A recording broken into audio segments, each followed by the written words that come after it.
만큼이나 에너지를 잘 비축하시고 여러 나머지 있는 그 나머지 에너지를 오늘 하나님 앞에 예배하면서 다 쏟아내는 그런 시간이 되었으면 좋겠습니다. 우리 앞뒤자 우리 인사하겠습니다. 참 잘 오셨습니다. 은혜 받읍시다. 인사하겠습니다. 참 잘 오셨습니다. 참 잘 오셨습니다. 참 잘 오신 줄 믿습니다. 예, 여러분들이 앉아 있는 곳은 가장 행복한 우리 목포 영락교회인 줄 믿습니다. 오늘 특별히 명절로 인해서 성도님들이 많이 함께하지 못할 것이라는 예상을 가지고 특별히 이제 학생들과 연합 예배를 준비했습니다. 그래서 오늘 이렇게 애써서 참석하신 성도님들과 어떤 말씀을 나눌까 생각하다가 비록 어렵지만 그래도 우리 인생에 있어서 참 중요한 얘기를 좀 이야기를 해야겠다라고 생각을 했어요. 그래서 오늘 이 마태복음에도 24장, 25장의 이 심판, 종말에 대한 이야기가 있지만 오늘 마가복음 13장 말씀을 통해서 이 마지막 때 일어날 징조에 관한 메시지를 한번 들어보고자 선택을 했습니다. 마지막 일어날 일이기 때문에 상당히 어려운 메시지이고 마음속에 좀 이렇게 무거운 그러한 이야기이겠지만 이 칼빈 선생님이 우리에게 전달해 준 것처럼 믿음의 귀를 쫑긋 세우고 하나님의 말씀을 잘 따라가서 결국 끝날 때쯤에는 우리 마음속에 무엇인가 하나님의 깊은 그 은혜의 말씀을 우리가 거두어가는 복된 시간이길 예수님의 이름으로 축원합니다. 감사합니다. 여러분들 얼굴이 한층 밝은 것 같아서 너무나 감사합니다. 좋은 사람들을 많이 만나시고 선한 에너지를 가지고 이렇게 오신 것 같습니다. 자, 먼저 오늘 이 본문 말씀을 살펴보기 전에 우리는 14절부터 읽었지요. 앞전 13절까지 말씀 가운데 좀 이해해야 될 그런 문장이 있습니다. 그것이 바로 두 가지 문장인데요. 첫째는 5절 말씀에 보면 말센 미혹을 조심하라 라고 예수님께서 언급해 주셨다라는 거예요. 미혹. 이 미혹이라는 것은 우리가 특별하게 어떤 것, 정말 우리가 준비하고 대상을 그것을 어떻게 정말로 분별할 만한 것들이 아니에요. 서서히 우리도 모르는 사이에 우리를 그렇게 변하게 만드는 것을 미혹이라고 말할 수 있죠. 특별히 이 단어가 플라나오라는 단어인데요. 이 방황케 하다, 길을 잃게 하다라는 의미를 가지고 있습니다. 마지막 때는 사탄이 할 수만 있다면 여러분들에게 어떤 조건도 상관이 없어요. 사람을 통해서 직접 공격을 하던 재물이든 건강이든 무엇을 통해서라도 여러분들이 정말로 하나님을 믿는 그 진리의 길을 떠날 수만 있다면 여러분들 공격한다라는 말이에요. 그러니 여러분들이 다시 일어서지 못하도록 철저하게 미혹을 써서 여러분들을 무너뜨리려 한다는 사실을 기억하라는 거예요. 그러니 우리가 예수님을 따르고 진리의 길을 수호한다고 말하는 성도들은 반드시 우리가 누구를 따라가야 되는지 그 목적과 이유를 분실해서는 안 된다 이 말입니다. 그러니 예수 믿는 그 이유, 예수 믿는 그 목적을 여러분들 항상 기억하시길 바랍니다. 또한 13절 말씀해 보니까 끝까지 견디는 자가 되어야 한다라고 말씀하고 있습니다. 끝까지 견디는 자가 되어야 한다는 말씀이죠. 우리가 신앙생활하다가 도중에 여러분들 넘어질 수 있고요. 그리고 좀 어려움을 당할 수도 있습니다. 그런데 무너지고 우리가 뒤돌아선다면 이것은 다른 이야기가 될 수 있어요. 우리가 정말 예수님 잘 믿고 따르는데 마지막 예수님께서 십자가 지실 쯤에 여러분들 이 가룟 유다가 되어서 되겠습니까? 적어도 우리가 무너지고 넘어지지만 그래도 베드로와 야고보, 요한 같은 제자들이 되어야 되지 않겠느냐 이 말입니다. 우리 예수님을 믿는 사람들은 이 따르는 자들이 되어서 하나님께서 우리를 정말 어떻게 왜 부르셨는지를 알고 결국 하나님의 영광을 돌려야 되는 존재가 되어야 되는 겁니다. 그런데 우리가 잘 믿는 것 같이 보여지지만 어떤 문제와 환란이 닥칠 때 아예 무너져서 뒤돌아서 버린다면 그것은 신앙생활에 문제가 있고 애초부터 나는 하나님께서 택하지 못한 자일 수 있다 이 말입니다. 그러니 끝까지 견디는 자가 중요한 것입니다. 특별히 끝까지 견디는 신앙은 어떤 신앙입니까? 아무것도 안 하고 끝까지 믿는 듯 마는 듯 하는 사람이 끝까지 견디는 신앙이 아닙니다. 이 끝이란 단어가 이 텔로스라는 단어, 목적에서 온 단어예요. 한마디로 이 끝까지 이 목적을 이루는 사람이 바로 견디는 사람이라는 거예요. 견디는 사람. 한마디로 하나님께서 우리를 부르실 때 목적을 가지고 부르신 줄 믿으시기 바랍니다. 그러니 우리가 그 목적이 사라지면 방황할 수밖에 없고 뒤돌아설 수밖에 없는 거예요. 예수를 믿는 그 이유와 목적을 우리가 상실하게 되어지면 끝까지 우리가 목적을 이룰 수 없는 존재가 된다라는 말이에요. 중요한 말이죠. 특별히 이 견디다라는 단어가 휘포메노라는 단어인데요. 이것은 인내하다, 참다, 견디다라는 의미를 가지고 있습니다. 인내는 쓰고 그 열매는 달다라는 그런 말이 있지요. 왜 인내가 씁니까? 그만큼 견뎌내야 될 시련이 있기 때문입니다. 무엇인가 열매를 품고 열매를 맺기 위해선 반드시 시련이 오기 마련이에요. 우리가 시간을 견뎌야 되고요. 환경을 견뎌내야지만 됩니다. 여러분들, 우리가 정말로 이 과실술에서 과실을 재배할 때라도 여러분들 그냥 쉽게 심자마자 나는 과일은 없습니다. 그것이 시련의 폭풍을 만나고 그리고 비와 바람을 견딜 때에 비로소 열매를 맺고 우리가 그 결실을 맺을 수 있는 것이죠. 우리 신앙도 우리 인생도 마찬가지인 것입니다. 분명히 비바람이 몰아치는 거예요. 이 비바람 때문에 나무가 더 단단해져야 되지 꺾이면 안 된다 이 말입니다. 상하고 곰팡이 나면 안 된다 이 말입니다. 그러니 우리는 이 견디어내는 이 믿음, 이 목적과 하나님께서 주신 이 말씀을 부여잡고 우리는 끝까지 이 열매를 맺어가는 사람이 되어야 한다는 것입니다. 그러니 힘들어요. 하지만 마지막 때 하나님께서 우리를 부르실 그때에는 우리가 하나님 앞에 드릴 것이 있으니 기쁘다 이 말씀입니다. 그러니 그 열매가 얼마나 단지, 그리고 하나님 모실 때 이 열매를 한 송이 가지고 가는 사람보다 두 송이, 세 송이, 풍성히 가지고 가는 사람이 더 많이 드릴 것이 있지 않겠습니까? 우리 성도님들은 주님 앞에 마지막에 설 때 어떤 열매를 드리고 싶습니까? 작은 것 드리고 싶습니까? 아니면 여러분들이 시간을 투자한 만큼 10년 믿은 것만큼 20년 믿은 것만큼 30년, 40년, 50년 평생을 믿은 만큼 여러분들이 하나님 앞에 섰을 때 그 큰 것을 하나님 앞에 당당히 자신 있게 드리기를 원하지 않습니까? 그러니 이와 같은 믿음을 가지고 우리는 마지막을 기대하면서 견뎌내야 한다는 사실입니다. 그러니 우리들은 끝까지 그 신앙을 지켜야 될 이유, 그 목적을 우리는 반드시 발견해야 되는 것입니다. 그러니 오늘 우리에게 주신 이 말씀은 너무나 이 말세를 살아갈 때 귀한 말씀인 줄 믿으시기 바랍니다. 자, 우리는 오늘 읽은 본문이 14절부터 읽었지만 이와 같이 이제 13절까지 내용을 설명해 드렸어요. 이 이야기를 들을 때 제자들은 이미 이 이야기를 듣고 예수님의 말씀을 깊이 귀 기울이기 시작했다 이 말입니다. 왜 그렇습니까? 두려워서요. 두렵기 때문에 그렇습니다. 말세의 이야기를 듣고서 두렵지 않은 사람은 아마 없을 겁니다. 우리 본문에 읽지 않았지만 2절 말씀인데요. 우리 2절 말씀을 성경을 보면서 한번 읽어보도록 하겠습니다. 우리 2절 말씀으로 서급해서 올라가겠습니다. 다 같이 읽겠습니다. 시작. 예수께서 이르시되 내가 이 큰 건물들을 보느냐 돌 하나도 돌 위에 남지 않고 다 무너뜨려지리라 하시니라. 아멘. 지금 예수님과 제자들이 보고 있는 이 큰 건물은 예루살렘 성전을 의미합니다.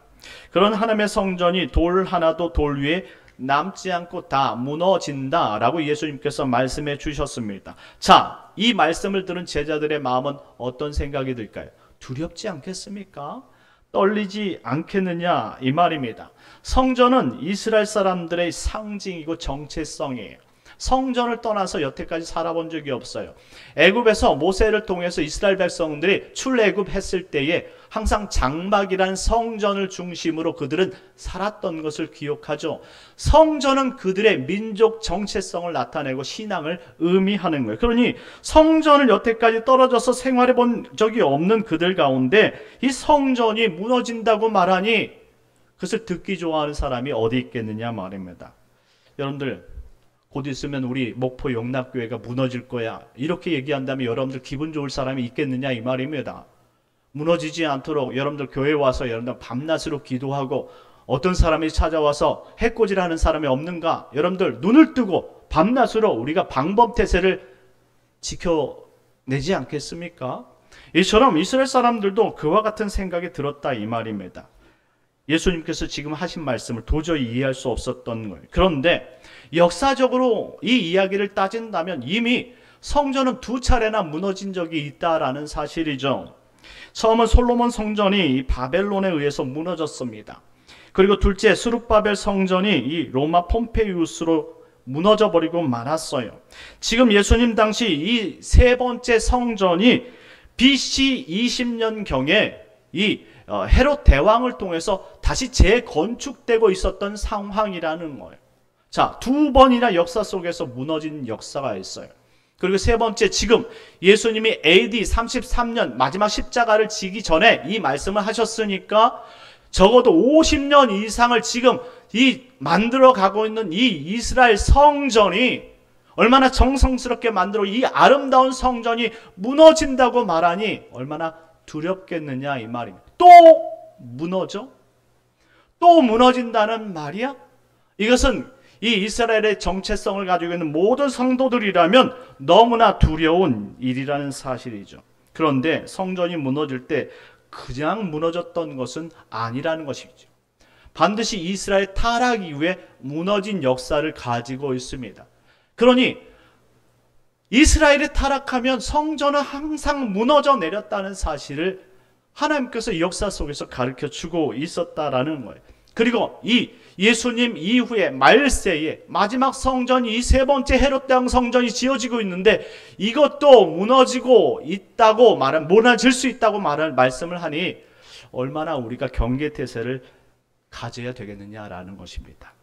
그 이유가 뭘까요? 그래서 14절 말씀을 주의 깊게 듣기 시작했습니다. 우리 다 같이 14절 말씀 읽어보도록 하겠습니다. 시작! 멸망이 가증한 것이 서지 못할 것에 선 것을 보거든 읽는 자는 깨달을진저 그때 유대에 있는 자들은 산으로 도망할지어다. 아멘. 이 멸망이 가증한 것이란 한마디로 성전에 없어야 할 것이 성전에 세워진다라는 표현입니다. 그때 유대에 있는 자들은 산으로 도망해야 될 때가 온다는 사실이죠. 성전은 하나님의 거하시는 장소입니다. 그럼에도 멸망에 가증한 것이 하나님의 성소에 선다는 것은 분명 하나님이 그곳에 거하지 않는다라는 말씀의 역설이에요. 분명히 이들이 타락이 있고 이들이 하나님의 뜻대로 하지 않기 때문에 하나님께서 그 자리를 비우셨다라는 설명이죠. 그러니 하나님께서 살아계시지 않고 하나님께서 거하시지 않는 장소이기 때문에 세상 사람들이 자기 멋대로 할 수 있다 이 말이죠. 그래서 그곳에 가증한 것이 설 수 있었고 그리고 인간에 의해 철저히 붕괴되어질 것이라는 말씀입니다. 이와 같은 이야기는 구속사적 이야기로 우리가 설명해 볼 때에 예수님의 십자가 사건 이후에 예수님이 친히 성전이 되시기 때문에 더 이상 이 예루살렘의 성전은 껍데기일 뿐 그곳에 하나님이 임재하지 않는다라는 표현이에요. 그러니 결국 진짜가 오면 그림자는 사라져야 돼. 그러니 진짜가 이 예수님께서 십자가 부활 사건 후에 친히 성전이 되어서 하나님 나라를 이루셨으니 이제 없어져야 될 그림자는 더 이상 우상 숭배가 되지 않도록 사라져야 된다는 말이에요. 그렇기 때문에 세상의 권력이 이 성전을 무너뜨릴 수 있었던 것이고 무엇인가 해볼 수 있었다 이 말입니다. 그런데 영적으로 분별력이 없고 영적으로 죽어있는 이스라엘 사람들은 이렇게 하나님께서 친히 그 성전을 비웠고 성전을 무너뜨림에도 불구하고 자신들은 그 성전에 목매고 성전에 매어 달려서 그것이 진짜 하나님의 성전인 것처럼 예수님을 오히려 믿지 않고 따르지 않고 이 무너진 성전에 목매어 달고 있었다 이 말입니다. 그러니 가짜를 붙들고 기도하는 사람들이 응답받겠느냐 이 말입니다. 우리가 교회 나와서 예수를 믿고 예수로 말미암아 성도 곧 성전이 되었음을 믿으시기 바랍니다. 우리의 기도를 누가 들으시고 우리의 예배를 누가 받으시는 겁니까? 예수님이 들으시고 예수님이 받으시는 줄 믿으시기 바랍니다. 그렇다면 교회는 바로 예수 그리스도의 모양이고 그림자이라면 교회 와서 우리가 구해야 될 것은 다른 것이 아니라 오직 예수 그리스도 살아계신 하나님 아들인 줄 믿으시기 바랍니다. 그런데 그 하나님 구하지 않고 이 성전, 이 교회 껍데기만 붙들고 이것만 지키려고 한다면 그것이 참된 신앙이겠느냐라는 말이에요. 그러니 이 눈은 가졌어도 진실을 볼 수 없는 이 눈먼 소경이 된 이스라엘 사람들을 하나님께서 심판할 수밖에 없었다라는 이야기예요. 그래서 인간이 쌓고 하나님께서 무너뜨리고, 인간이 쌓고 하나님께서 또 무너뜨리고, 세 번째 인간이 쌓고 또 누가 무너뜨리는 겁니까? 하나님이 무너뜨리는 거예요. 왜? 진실은 성전 건물에 있는 것이 아니라 그 성전 대신 예수 그리스도에 있다는 사실을 가르쳐주러 오셨기 때문인 줄 믿으시기 바랍니다. 예수님이 우리의 죄를 구원하시는 것, 예수님이 우리의 죄를 해결하시는 것이지 성전의 껍데기가 우리의 죄를 해결하거나 성전이 우리를 구원으로 이끄는 것이 아니란 말입니다. 그래서 예수님께서 여러분들 성전에 가셔서 성전 정화사건, 그리고 성전에서 여러분들 재물을 따지는 사람들 얼마나 채찍질하며 그들 신랄하게 비판하셨습니까? 본질을 깨달으라 이 말입니다. 본질을. 우리도 이 가운데 혹시 오늘 예배에 참석하지만 예수가 아직 누구인지 모르고 예수가 나에게 어떤 분인지 아직도 깨닫지 못한다면 이와 같은 예배에 참석한 모든 것들이 허황된 꿈이 될 수 있고 껍데기일 수밖에 없다는 사실이에요. 우리는 이곳에서 만나야 될 분이 있어요. 우리가 예수를 만나지 못한다면 우리는 그대로 있는 것이고 껍데기일 뿐이라는 사실을 기억하시기 바랍니다. 그러니 우리가 이 자리에서 예수님을 만나지 못하고 그분 안에서 우리가 하나님 앞에 진정한 예배를 드릴 수 없다면 우리 예배는 참된 예배가 될 수 없다 이 말입니다. 그러니 우리 영이 살아야 한다 이 말입니다. 성령으로 인해서 우리 영이 살지 못한다면 우리 두 눈을 가지고 있더라도 우리는 껍데기만을 보는 맹인과 같은 존재일 뿐이라는 사실이죠. 오늘 멸망에 가증한 것이란 단어는 이 다니엘서에 3번 등장합니다. 9장, 11장, 12장에 한 번씩 총 3번씩이나 예언되어진 말씀이에요. 여러분들 히브리서의 문장에 보게 되면 문법상 겹쳐지면은 강조예요. 그러니 3번 이상 강조되었다라는 것은 이것은 우리가 꼭 반드시 기억해야 되는 하나님의 말씀이라는 사실이죠. 그것을 오늘 예수님께서 제자들에게 인용했다라는 것은 그만큼 의미가 크다는 사실을 가르쳐 주시는 거예요. 그래서 이와 같은 이 멸망에 가증한 것에 대한 이 유대인들의 인식은 이것을 한 문장으로 이야기할 때 쉬쿠츠쇼mem이라고 부릅니다. 어려운 단어예요. 쉬쿠츠쇼mem, 가증한 것들이라는 거예요.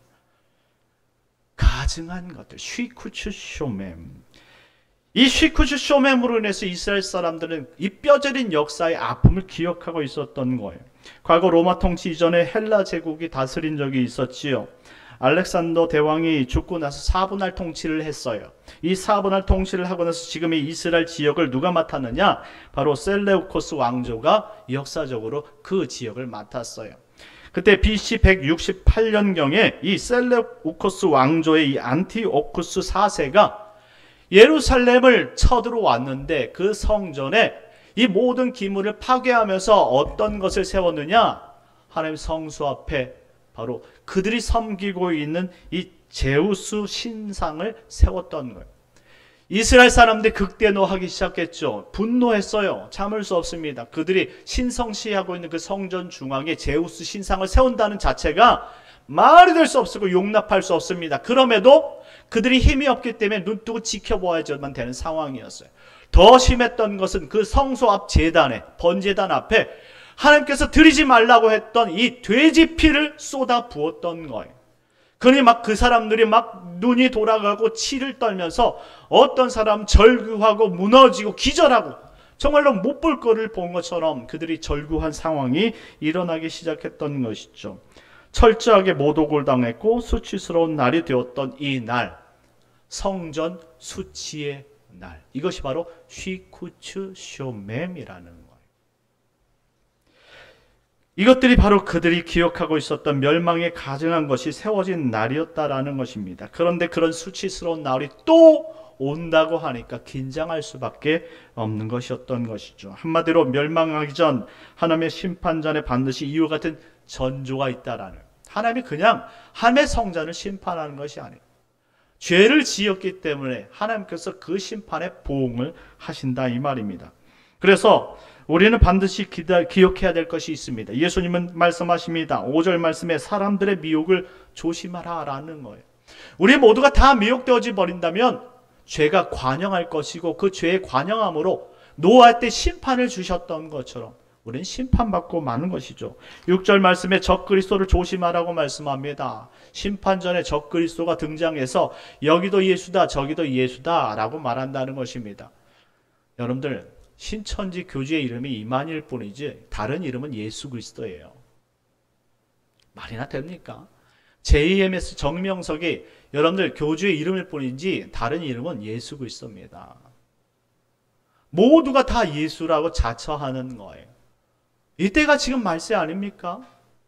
이때 우리가 바른 신앙을 갖지 않는다면 우리가 믿고 있는 이 신앙조차도 타락하고 관영하여서 하나님께서 심판의 때를 보여주신다라는 거예요. 그때는 7절 말씀에 보니까 난리와 난리의 소문이 듣게 될 것이다. 8절 말씀에 민족이 민족을 나라가 나라를 대적하는 전쟁의 소문이 무성하게 될 것이다 라고 가르쳐 주십니다. 전조증상이라는 것이죠. 지금도 여러분들 저 아랍 쪽에서는 끊임없이 전쟁이 일어나고 있지요. 여러분들 지금도 아직 러시아와 여러분들 이 우크라이나 전쟁이 끊임없이 일어나고 있어요. 여러분들 할 수만 있다면 자신의 힘으로 무엇인가 얻고자 하는 이 세력들이 얼마나 많은지 모릅니다. 그렇게 자신이 여러분들 많은 것을 희생해 가면서 여러분들 물자를 투자해 가면서 버려가면서 전쟁을 일으키는 이유가 뭡니까? 자신이 시위되고자 하는 욕망 때문에 그래요. 자신이 이 세상의 1인자라는 사실을 그 누구에게도 보여주고 싶다 이 말입니다. 그들은 표현 안 했지만 그들 스스로가 종교가 되어지는 것이고 그들을 가리켜 여러분들 바로 그리스도라고 말할 수 있는 것입니다. 그들을 따르지 않는 사람은 공산정권으로 인해서 무너지는 것이죠. 이처럼 세상에는 바로 예수님께서 마지막 성전이 무너질 때 이와 같은 전조 증상이 있을 것이라고 말씀해 주시는 거예요. 그때 조심하라고 말씀합니다. 다시 한번 그래서 우리 14절 말씀을 읽어보겠는데요. 14절 말씀 읽겠습니다. 시작. 멸망이 가증한 것이 서지 못할 곳에 선 것을 보거든 읽는 자는 깨달을진저 그때 유대에 있는 자들은 산으로 도망할지어다. 아멘. 멸망에 가증한 것이 서지 못할 것에 또 섰다? 그러면 이제 깨달아라 말하는 것입니다. 성도들은 지금 있는 곳에서 산으로 도망하라 라고 가르쳐 주었습니다. 보통 유대인들에게서 산이라는 단어는 우리가 기억하고 있는 여러분들 여기 이 뒤에 유달산 저희 사택 앞에 있는 이반산 이런 산이 아니에요. 바로 예루살렘 성전을 가리키는 거예요. 왜 예루살렘 성전을 산이라고 지칭을 하느냐? 이게 상징적인 의미입니다. 예루살렘은요, 여러분들 그들이 이스라엘 영토에서 볼 때에 여러분들 여리고나 이 유다 이 요단 지역이나 사해 지역에서 볼 땐 이 산과 같이 쭉 올라가는 해발 750m에 세워진 도시예요. 한마디로 밑에서 위로 올라 볼 땐 꼭대기에 산이 있는 것이고 그 꼭대기에 무엇이 있느냐? 성전을 세웠다 이 말입니다. 그래서 시편에 보면 산에 오르는 자, 이 산은 모두가 다 예루살렘 성전과 연관되어져 설명하는 거예요. 그 꼭대기에 쳐다보면 산처럼 뾰족하게 세워진 성전이 있는 것이죠. 그래서 일반적으로 그 산을 이야기할 땐 성전을 언급하는 것입니다. 그런데 오늘 예수님께서 산으로 도망하라 라고 말씀하셨으니 그 무너질 산 예루살렘 성전이 아니라는 거예요. 그렇다면 어떤 산이냐 라고 우리가 추측해 볼 필요가 있지 않겠습니까? 지금 무너질 산이 여러분들 타락해서 그 껍데기만 가지고 있는 성전이라면 진짜 성전으로 도망해야 된다는 사실을 말씀해 주고 있는 것입니다. 진짜 성전이 누구입니까? 바로 예수님이 스스로 자처했지 않습니까? 이 성전을 헐라! 그리하면 내가 3일 만에 다시 세우리라. 할렐루야. 예수님의 그 몸, 그 육신, 십자가 사건 이후에 다시 부활하신 자신의 몸을 성전이라고 표현한 거예요. 그러니 십자가 이후에 예수님의 성전은 완전히 세워진 것이고 그 성전에 들어가는 자는 모두가 구원을 얻게 된다라는 메시지가 담겨 있는 것이죠. 그러니 지금 우리가 이 말씀을 읽고 깨달을진저 유대인들처럼 율법에 매여서 그 성전을 우상화해서 껍데기를 바라보지 말고 성전에 살아계신 원래 모습, 그 진짜 진리의 모습, 예수 그리스도 그분 한 분만으로 만족하고 그분을 통해서 구원을 얻으라 라고 말씀하신 줄 믿으시기 바랍니다. 그러니 이와 같이 가증한 것에 지배당할 물리적 성전을 버리고 우리는 진짜 참된 영원한 생명의 진리 되신 예수 그리스도의 참된 그 성전을 우리가 덧입을 때에 우리가 마지막 때 구원을 얻게 된다라는 말씀입니다. 예수님께서 말씀하신 의도로 보아 마지막 때는 너무나 긴박하고 시급하기 때문에 예수님 믿기를 더 이상 지체할 수 없다는 내용이 이 안에 담겨져 있습니다. 그래서 15절 말씀에 지붕 위에 있는 자는 내려가지도 말고 집에 들어가지도 말라라고 말씀했고 16절 말씀에 밭에 있는 자는 겉옷을 가지러 뒤로 돌이키지 말라라고 말씀했고 17절 말씀에 그날에는 아이벤 자들과 젖먹이는 자들에게 화가 있을 것이다 라고 말씀했던 것입니다. 한마디로 자신의 생명을 부지하기 위해 어떤 여유도 가질 수 없는 그런 시간이 주어지지 않는 급박한 환란이 있을 것이다 라고 예고해 주신 말씀입니다. 그러니 우리는 우리에게 닥쳐올 마지막 환란을 잘 준비하는 분별력 있는 그리고 지혜를 가진 성도들이 되어야 되지 않겠느냐 이 말입니다. 그러니 예수님의 말씀을 새겨들어야 돼요. 유혹에 넘어지지 마십시오. 그리고 마지막까지 끝까지 인내하는 신앙을 갖는 것이 우리에게 그토록 중요하다는 말씀입니다. 19절 말씀 다 같이 한번 읽어보겠습니다. 19절입니다. 시작. 이는 그 날들이 환난의 날이 되겠습니다. 하나님께서 창조하신 시초부터 지금까지 이런 환난이 없었고 후에도 없으리라. 아멘. 지금 예수님께서 언급하신 문장은 조금 기억해 볼 필요가 있어요. 이 지금까지 이런 환난은 없었고 후에도 없을 것이다. 한마디로 전무후무한 그런 일이다 라는 표현입니다. 물론 앞으로 도래할 심판이 전무후무한 이야기겠지만 이와 같이 지금부터 이런 환난이 없었고 후에도 없을 것이다 라는 문장은 여러 번 여러분들 구약 성경에서 기록이 되어 있었습니다. 전무후무했던 일들이 있었다라는 말이에요. 그렇다면 이 문장이 무엇이냐? 이것은 이스라엘 사람들, 유대, 이 마지막 이 문학 사상, 한마디로 종말론적 개념의 문학적 표현인 거예요. 한마디로 그들이 꼭 기억하고 심판을 면하기 위해서 꼭 기억해야 될 말씀이라는 것을 주지시키고 강조할 때 사용되어지는 언어가 이런 전무후무한 환란이 있을 것이라는 문장입니다. 그러니 이것을 기억하고 있던 제자들은 지금 예수님께서 하신 말씀을 지금 머릿속에 지금 각인하고 있다라는 말씀입니다. 다니엘서 9장 27절 말씀을 한번 읽어보도록 하겠습니다. 다니엘서 9장 27절 말씀은 제가 한번 특별히 띄워달라고 말씀을 드렸는데 자 나왔습니다. 우리 다 같이 읽겠습니다. 시작.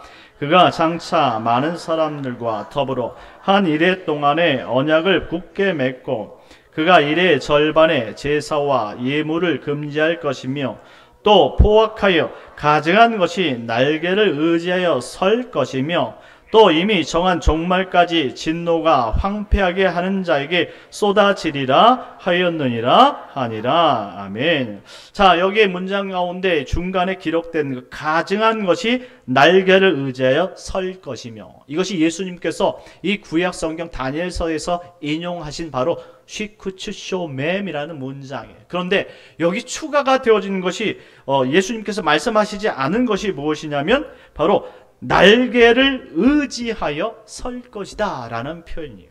날개를 의지하여 설 것. 예수님께서는 이 다니엘서 9장 27절 말씀 분명히 이것을 인용하셨다라는 것을 우리가 알 수 있습니다.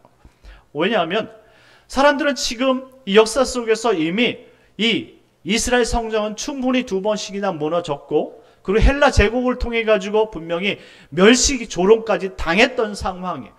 하나님께서 살아계신데 또 이와 같이 또 조롱을 당하고 하나님의 성전이 멸시를 당하지 않을 것이라고 생각했지요. 그런데 예수님은 오늘 이 다니엘서 9장 27절의 말씀을 그대로 인용되어져서 사용한 것이라는 것을 알 수가 있어요. 왜냐하면 이 가증한 것이 날개를 의지한다는 말씀, 이 날개가 바로 이 로마 군대의 상징인 독수리 날개를 뜻하기 때문입니다.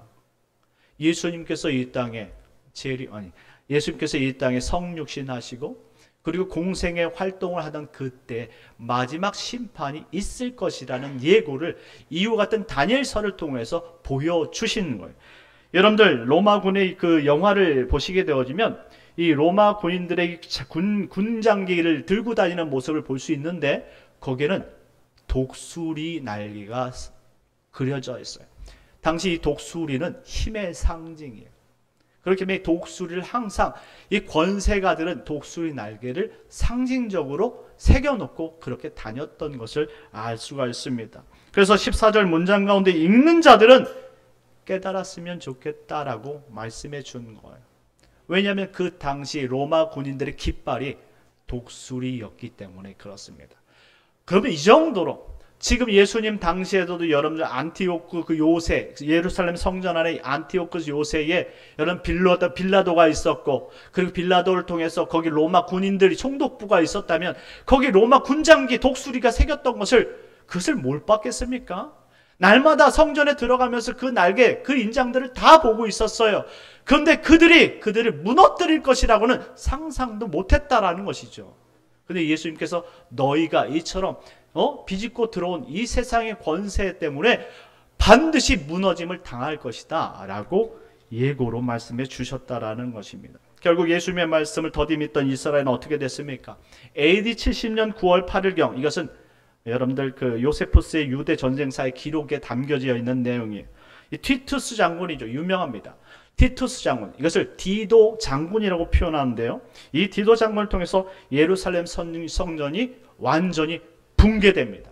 그리고 이 유대 전쟁사의 기록, 요세푸스의 그 이야기를 마지막에 이렇게 기록하고 있는데요.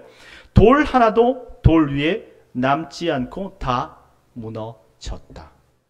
예수님께서 하신 말씀이 그대로 이루어졌다라는 뜻입니다. 하나님의 말씀은 결국 하나도 빠짐없이 이루어지는 줄 믿으시기 바랍니다. 성전은 1.1획도 틀리지 않고 다 이루어지는 말씀입니다. 그러니 우리가 하나님의 말씀을 부여잡고 살아가는 것은 정말로 불확실한 미래 속에서 확실한 그 가치를 부여잡고 사는 그러한 믿음의 삶인 줄 믿으시기 바랍니다. 다 같이 18절 말씀을 읽도록 하겠습니다. 18절을 마지막으로 읽겠습니다. 시작. 이 일이 겨울에 일어나지 않도록 기도하라. 아멘. 이 본문의 말씀, 이 문장을 오늘 제목으로 삼았습니다. 이스라엘의 겨울은 우리처럼 추운 날씨의 겨울이 아닙니다. 저는 춘천에서 7년 살다가 내려왔어요. 목포의 겨울이 어떨까 지금 궁금합니다. 저는 영하 25도 이 떨어지는 날씨 속에서 지금 목포로 내려왔어요. 그래서 제가 장로님들에게 우리 춘천 겨울은 몇 도까지 떨어집니까? 라고 이야기했는데 그렇게 떨어지지는 않는다 라고 말씀하시더라고요. 제가 화초를 저희 집에서 이제 춘천에서 좀 많이 길렀었는데요. 기른 족종마다 겨울에 다 죽는 거예요. 그 추위를 버텨내지 못하고 죽더라고요. 물론 화초에 관심이 없기도 하지만 그 추위 때문에 견뎌내지도 못하더라고요. 그런데 성도님들이 해주신 말씀은 목포는 그 정도까지는 되지 않는다고 그러더라고요. 그래도 이 추위에 이 화초들이 이겨낸다라는 그 얘기를 해주실 때 따뜻한 것이구나 라는 것을 느꼈어요. 바로 예루살렘이 그런 도시예요.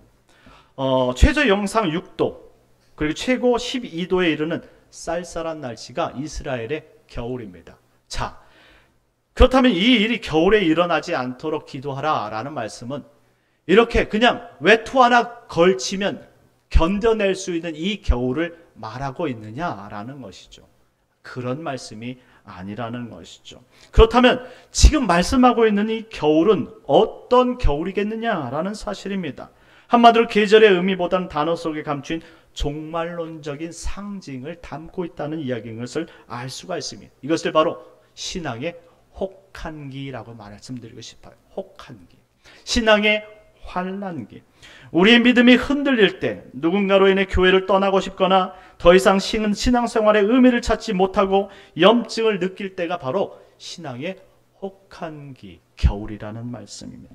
그때 내 마음속에 하나님 성전인 내 마음속에 하나님 말씀이 세워져야 되는데 가증한 것들이 내 마음속에 세워져 나갈 때, 우리는 그때 우리가 오늘 우리에게 주신 이 말씀을 부여잡고 분별할 능력이 있어야 된다는 말씀입니다.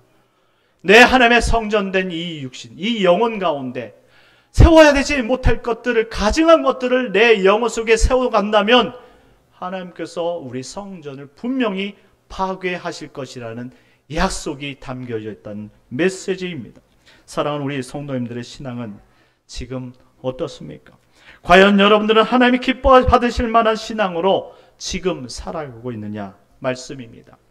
예수님 그때가 겨울이 아니기를 기도하라고 말씀하셨습니다. 기도하다. 이 프로슈케스테라는 단어는 이 헬라어 문법으로 명령형 현재 시제입니다. 한마디로 기도해! 이런 의미입니다.